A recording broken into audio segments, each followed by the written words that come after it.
अच्छा निसार भाई, पहले तो आप ऐसा करो कि हमारी ऑडियंस के लिए सेल्स और मार्केटिंग में पहले फर्क बता दो। हाँ, और सेकेंड थिंग, जो उसका माइंडसेट होता है, जो एक सेलिंग पर्सन का माइंडसेट और एक मार्केटिंग पर्सन का माइंडसेट होता है, तो दोनों में डिफरेंस क्या है? सबसे पहले मैं डेफिनेशन समझा दूं। अक्सर लोग मार्केटिंग को ही सेल्स समझते हैं, जैसे डिजिटल मार्केटिंग। डिजिटल मार्केटिंग एक चीज है, डिजिटल सेलिंग दूसरी चीज है। मार्केटिंग यानी आपका प्रोडक्ट मशहूर हो जाए और अवेलेबल हो। फॉर एग्जाम्पल एटलस साइकिल, ये मशहूर हो गई एडवर्टीजमेंट के जरिए, लेकिन मुझे चाहिए तो कहाँ मिलेगी? राइट, तो अमेजोन पे मिलेगी, तो वो मार्केटिंग हो गई।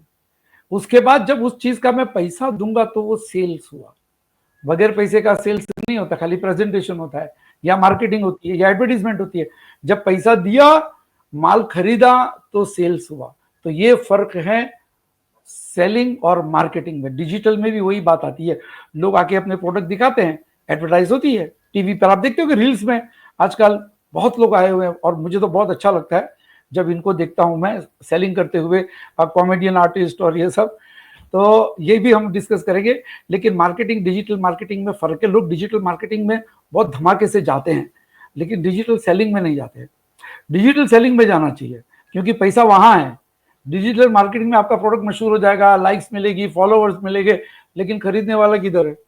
तो खरीदने वाला, तो ये दोनों में फर्क है। अब ये माइंडसेट कैसा होता है सेल्समैन का?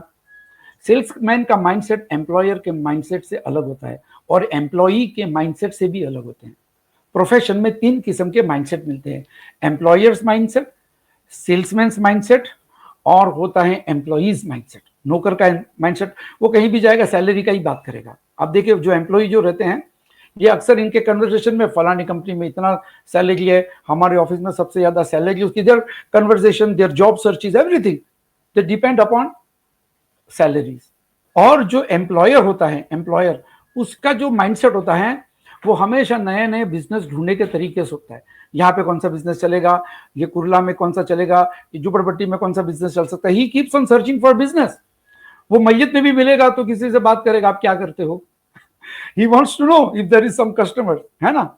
सेल्स का ऐसा है माइंडसेट कि वो सोचता है हमेशा एक अच्छा टॉप ग्रेड का सेल्समैन, वो ये सोचता है कि मेरा माल कैसे बिक जाए, कैसे पैसे आ जाए। इसीलिए मुख्तार अहमद नदवी मरहूम, जो हमारे जमात अहले हदीस के अमीर थे, तो उनका एक बयान था सेल्स के ऊपर, और मुझे आज तक याद है, 96 में उन्होंने ये बयान किया था। सेल्स तो पे दिया कहते था। हैं कि एग्जीक्यूटिव होता है ना, उसको महीने के एंड पे पगार मिल जाता है, तो उसका माइंडसेट कैसा होता है? काम करो नहीं करो, सो जाओ, हाँ किताबें पढ़ो, क्या फर्क पड़ता है।